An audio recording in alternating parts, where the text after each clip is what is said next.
मित्रों नमस्कार, मैं लीना महेंद्रे और आप देख रहे हैं मेरा चैनल तेजोमयी राष्ट्र चेतना।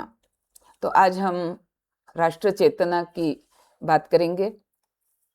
मित्रों, इस देश में सबसे अधिक जिस नाम को लिया जाता है, जहां श्रद्धा से लोग झुकते हैं, वो नाम है श्री राम का। और इस नाम के साथ असंख्य असंख्य लोगों की श्रद्धा जुड़ी हुई है। जब अयोध्या के मंदिर में प्राण प्रतिष्ठा हुई तो तब से लेकर आज तक करोड़ों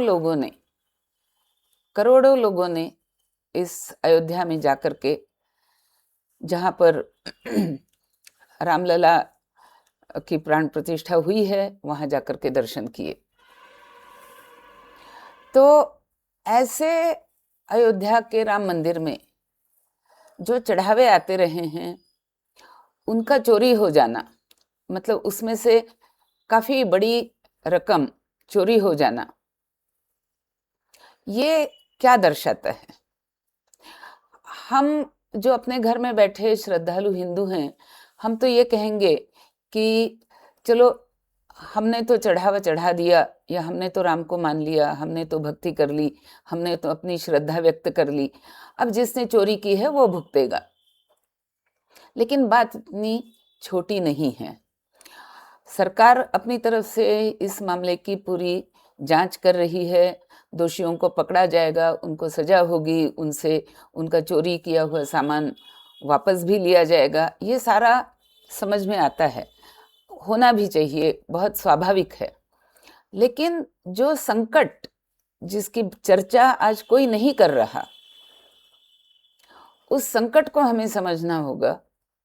और वो संकट ये है कि जो लोग इस प्रकार राम मंदिर में चोरी करके अपनी ईमानदारी बेच चुके हैं, अपनी आस्था, अपनी निष्ठा उन्होंने राम के प्रति नहीं रखी है, बल्कि उस चोरी के पैसों के प्रति रखी है।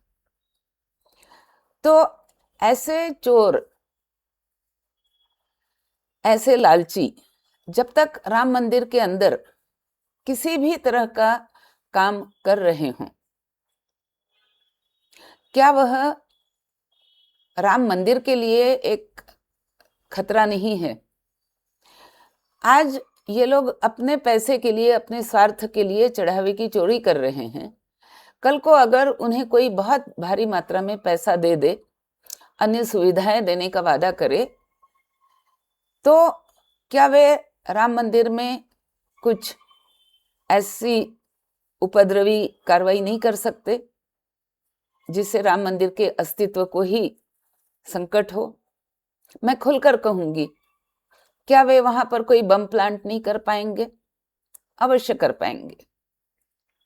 और मुझे लगता है कि इसमें सरकार को सबसे पहले ये करना चाहिए कि राम मंदिर के अंदर जो भी कोई सेवा देने आता है, पहले आप उसकी श्रद्धा को, उसकी आस्था को आप परखिए। ये काम आउटसोर्स करके नहीं होता है, जैसे कि बाकी सारे सरकारी काम या बाकी सारे, आजकल की दुनिया में आउटसोर्सिंग का दौर चल रहा है।